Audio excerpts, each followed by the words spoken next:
Subscribe to our YouTube channel and press the bell icon to get the latest updates.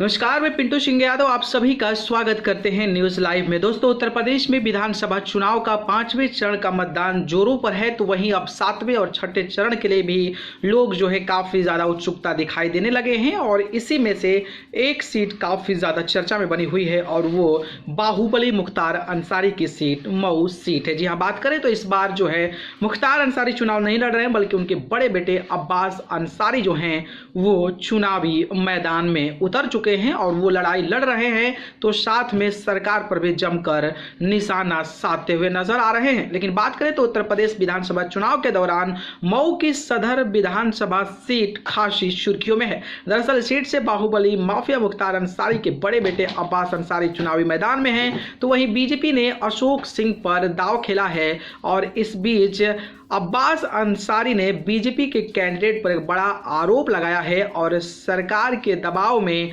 जिला प्रशासन उनकी गाड़ियों की चेकिंग कर रही है और उनको चुनाव प्रचार से रोका जा रहा है, ऐसा आरोप जो है अब्बास अंसारी लगा रहे हैं। जी हाँ, बात करें तो इसके साथ मुख्तार अंसारी के बेटे और सुहेलदेव भारतीय समाज पार्टी के कैंडिडेट अब्बास अंसारी ने कहा कि अशोक सिंह बड़े काफिले के साथ लोगों के बीच चुनाव प्रचार कर रहे हैं, लेकिन जिला प्रशासन उन पर ध्यान नहीं दे रहा है, बल्कि मेरी गाड़ियों पर लगातार चालान किया जा रहा है। इसके साथ कहा कि मेरे ऊपर मुकदमा दर्ज किया जा रहा है और अपने बाहुबल से डराने का काम भी किया जा रहा है। इसके साथ अंसारी ने कहा कि पिछले 25 सालों से कई लोग आए और कई लोग चले गए और ये भी चले जाएंगे। दरअसल बात करें तो अब्बास अंसारी ने प्रशासन से कहा कि एक बार अशोक सिंह की भी गाड़ी चेक कर लीजिए, लगातार मेरी चेकिंग की जा रही है, उन पर जिला प्रशासन किसी तरह का कोई कार्रवाई नहीं कर रहा है, मैं किसी तरह का कोई ऐसा काम नहीं कर रहा हूं जो अपराध की श्रेणी में आए। अब्बास अंसारी ने कहा कि मेरी गाड़ियों की एक दिन में 10 से 12 चेकिंग बार जो है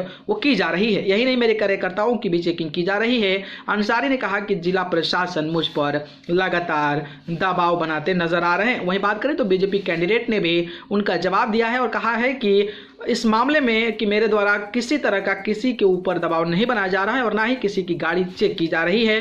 मैं तो खुद ही 2 गाड़ियों के साथ चल रहा हूं और चुनाव आयोग के निर्देश का पालन कर रहा हूं। खैर, इस तरीके के आरोप चुनाव में लगते रहते हैं, लेकिन अब्बास अंसारी के आरोप में कितना सच्चाई है ये तो चुनाव आयोग और वहाँ की जो पुलिस प्रशासनिक व्यवस्था है वही जानेगी। लेकिन वहाँ का जो मैदान है वो काफ़ी ज़्यादा दमदार तरीके का नज़र आ रहा है और देखना दिलचस्प होगा कि जब 10 तारीख को नतीजे आते हैं तो क्या मुख्तार अंसारी के बेटे अब्बास अंसारी अपनी पिता के विरासत को बचा पाते हैं या फिर नहीं।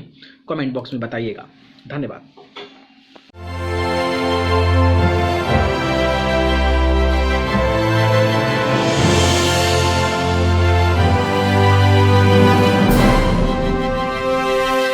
Subscribe to our YouTube channel and press the bell icon to get the latest updates.